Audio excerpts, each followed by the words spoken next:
Je voulais vous faire aujourd'hui une petite vidéo assez simple sur laquelle je voulais vous montrer globalement et rapidement comment se déroule un atelier de peinture à la maison. Donc pour vous donner des idées éventuellement et pour vous expliquer un petit peu comment on met en place un atelier de peinture pour que les enfants soient le plus autonomes possible, qu'on soit pas toujours derrière eux et puis qu'ils puissent s'amuser le plus possible.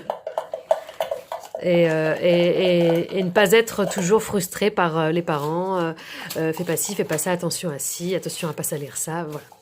Donc à la base, normalement, elles font l'atelier peinture sur cette petite table, mais elle est devenue un petit peu petite. Et du coup, il n'y a pas assez de place pour leur poser les peintures, pour qu'elles puissent les prendre librement, etc. Du coup, ce que j'ai fait donc maintenant, c'est que j'ai ouvert des sacs poubelles. Voilà, donc j'en ai pris 2, elles en ont un chacune.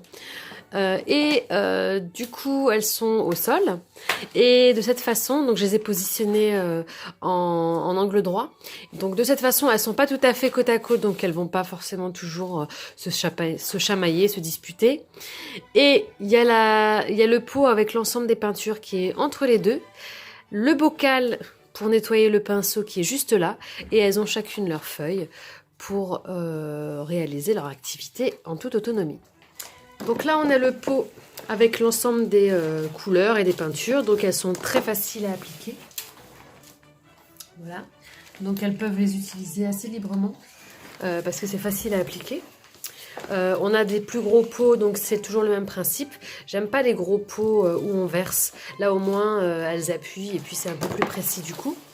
Ensuite, donc, elles ont des grandes feuilles qui viennent de chez Action. Donc, c'est des blocs de feuilles que j'ai juste là, que je vais vous montrer. Voilà. Donc, à l'intérieur, il y a 28 pages. Et c'est des feuilles assez épaisses. Donc, elles peuvent faire pas mal de choses. Sinon, ça, c'est une fabrication maison. Attends. Ça, c'est une fabrication maison. J'ai pris un bocal. J'ai fait un trou. Vous en avez en vente chez Action, des choses un petit peu dans ce style-là, mais que je trouve pas forcément très solides. Et du coup, là, je l'ai fabriqué moi-même. Ça leur permet d'avoir un tout petit trou pour mettre le pinceau, pour éviter d'en mettre partout. On a quoi d'autre? J'ai mis des feuilles de carton ici pour qu'elles puissent mettre les peintures qu'elles vont utiliser. Donc, genre de palette. Voilà, donc on a les sacs poubelles qu'on peut réutiliser. On les remettra dans les boîtes.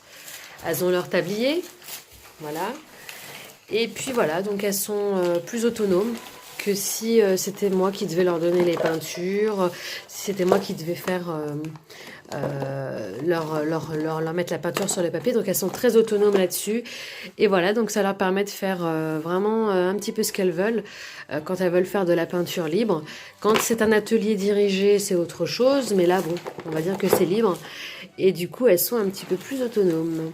Voilà, j'espère que ça vous a montré un petit peu la réalité des choses ici, des idées pour mettre en place un atelier de peinture chez vous et que ça puisse vous aider à ce que vos enfants soient plus autonomes lorsqu'ils font de la peinture. Voilà.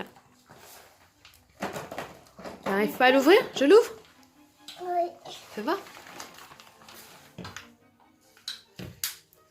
Ça, c'est les peintures de chez Cultura que j'avais eues pendant les soldes de 50 centimes.